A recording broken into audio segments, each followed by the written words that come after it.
યુદ્ધની પરિસ્થિતિ વચ્ચે સુરત હાઈ એલર્ટ પર છે, ત્યારે સુરતના સુવાલી બીચ ઉપર પોલીસનો ચાંપતો બંદોબસ્ત ગોઠવી દેવામાં આવ્યો છે। સુરત પોલીસ કમિશનર દ્વારા સ્થાનિક માછીમારો અને જે સ્થાનિક લોકો છે તેમની સાથે એક મહત્વની બેઠકનું આયોજન હાથ ધરવામાં આવ્યું છે, જેમાં માછીમારોને સૂચના આપવામાં આવી છે કે જરૂરિયાત ન હોય તો દરિયો ન ખેડો। આ ઉપરાંત જો કોઈ સંદિગ્ધ વ્યક્તિ અથવા તો વસ્તુ મળે તો તાત્કાલિક નજીકના પોલીસ મથકને જાણ કરવામાં આવે।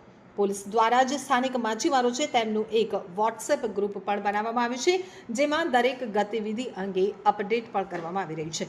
તો સુરતના દરિયાઈ કિનારે સુરક્ષા વ્યવસ્થામાં વધારો કરવામાં આવ્યો છે। બ્લેક કમાન્ડો અને મરીન કમાન્ડોમાં પેટ્રોલિંગ વધારી દેવામાં આવ્યું છે। મરીન કમાન્ડો દ્વારા દૂરબીનથી કોસ્ટલ વિસ્તારમાં નજર રાખવામાં આવી રહી છે। ઇન્ડસ્ટ્રી વિસ્તારમાં હથિયાર સાથે પોલીસ જવાનો સતત પેટ્રોલિંગ કરી રહ્યા છે। તો હજીરા ખાતે ગુપ્ત 6 વિસ્તારમાં સિક્યોરિટી મોરચો ગોઠવાયો છે। આ સાથે જ સુરત એરપોર્ટ ઉપર પણ ચેકિંગ સાથે સુરક્ષા વધારી દેવામાં આવી છે।